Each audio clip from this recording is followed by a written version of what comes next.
কখনো তো খাইনি, খেতে কেমন লাগে? অনেক মজা। মুরগির ভুঁড়ি খেতে কিন্তু একদম গরুর বটের মতো লাগে আর এত মজা লাগে, আর খরচও খুব কম। মুরগি কিনে আনলে তো মুরগির ভুঁড়িটা আমরা ফ্রিতেই পেয়ে যাব, আর তাই এটা রান্না করার জন্য কিন্তু আপনার খরচও বেঁচে যাচ্ছে। মুরগির ভুঁড়ি গরুর বটের তুলনায় কিন্তু অনেক নরম হয়ে থাকে, আর তাই একটা চামচের পেছন সাইড দিয়ে কিন্তু সুন্দর করে আস্তে আস্তে ভেতর দিকে দিলেই কিন্তু সুন্দর করে ময়লাটা বের হয়ে যাবে। খেতে যে জিনিসটা একটু বেশি মজা, সেটার জন্য একটু কষ্ট করতে হয়, আর যে কষ্ট করতে না পারবে সে কিভাবে খাবে বলেন? মজার খাবার খেতে একটু পরিশ্রম করতে হয়। অনেকে আবার নাক ছিটকাবে যে মুরগির ভুঁড়ি কেন, মুরগির পাই তো খাই না, মুরগির পা খাও না, মুরগি এলাকায় ঘুরে বেড়ায় বলে মুরগির ডিমটা কিভাবে খাও, মুরগির ডিম কোন দিক দিয়ে আসে? অনেকেই দেখবে গরুর বটটাই খায় না। গরুর বট কেন খায় না? কারণ এটা হচ্ছে ভুঁড়ি, এই জন্য গরুর বটটাই পছন্দ করে না। কিন্তু যার কাছে যেটা ভালো লাগে, যাই হোক, এত কথা বাড়াতে চাচ্ছি না। মুরগির ভুঁড়িটা কিন্তু একদম সুন্দর করে গরুর বটের মতো করে ক্লিন করে নিচ্ছি। এটা কিন্তু দেখতে প্রায় খাসির মতো, মানে খাসির যে বটটা হয় খাসির বটের মতোই কিন্তু চিকন হয়ে থাকে। তো এটাকে একটা খুরচন কিংবা একটা চামচ চিকন একটা কিছু দিয়ে কিন্তু এভাবে করে ক্লিন করে নেওয়া যায়, একদমই সহজ। আপনারা কিন্তু খুব সহজে রান্না করতে পারবেন, তাই ভিডিওটা বেশি বেশি শেয়ার করে রাখুন, যাতে করে আপনারা খুব সহজেই ভিডিওটা দেখে মুরগির ভুঁড়িটা ক্লিন করতে পারেন। প্রায় 1 মাস পর আমি বড় ভিডিও আপলোড করতেছি, মানে 3 মিনিটের ভিডিওগুলো, আর এছাড়া আমি কিন্তু রিলস আপলোড করেছি। একটুও টাইম পাচ্ছিলাম না, সময়ই নেই।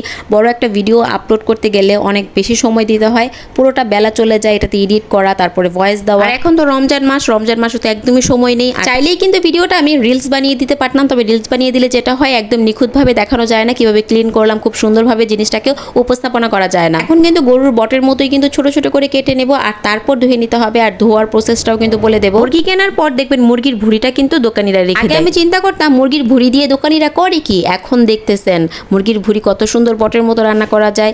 এই জন্য তো ভাবতাম লাখ লাখ টাকা কিভাবে তারা আয় করে মুরগি বিক্রি করে, কারণ মুরগি থেকে তো আর এত লাভ করা যায় না। এই মুরগির ভুঁড়ি গিলা কোলে যেগুলো তারা বিক্রি করে, খুব বেশি দূরে কিংবা চীন কিংবা জাপানে যেতে হবে না, আমাদের দেশেরই পাহাড়ি অঞ্চলের কিছু মানুষ কিন্তু মুরগির ভুঁড়িটাকে খেয়ে থাকে, আর সেখান থেকেই আমি কিন্তু শিখেছি। বাসায় একবার হলো ট্রাই করে দেখবেন আসলে মুরগির ভুঁড়িটা খেতে কেমন লাগে, অনেক মজা হয়। আমি কিন্তু ভালো করে আমি কেটে নিয়েছি, সবগুলো ছোট ছোট সাইজ করে নিয়েছি কিউব কিউব করে, আর এখন কিন্তু ধুয়ে নেব। এটা ধোয়ার একটা প্রসেস আছে, আমি আপনাদেরকে বলে দেব।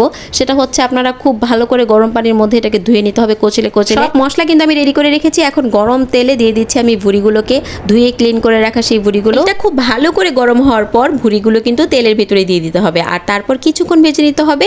এখন আমি সামান্য একটু লবণ দিয়ে দিলাম, আর তারপর গুঁড়ো হলুদ, আর তারপর দিয়ে দিব গুঁড়ো মরিচ। এখন কিন্তু এই মশলাটাকে দিয়ে আমি কষিয়ে নেব। খুব বেশি মশলা আমি এখন দেব না, আদা রসুন বাটাটা একটু পরে দেব। ঠান্ডা লেগে গলা ভেঙে গেছে, আপনারা অনেকেই বুঝতে পারতেছেন যারা আমার ভিডিওগুলো রেগুলার দেখেন। গলা ভেঙে এমন একটা অবস্থা, আমি কিছুদিন যাবত ভয়েসই দিতে পারছিলাম না। যে ভয়েসগুলো দিতাম আমি যখন একটু ইফতারের পর চা খেতাম, আর তারপরেই আমি ভয়েসটা দিতাম। তবে আজকের ভয়েসটা আমার এখনই দিতে হচ্ছে, কারণ বিকালে 3টার পর আর হচ্ছে সন্ধ্যার দিকে 3 মিনিটের ভিডিওগুলো মানুষ একটু বেশি দেখে।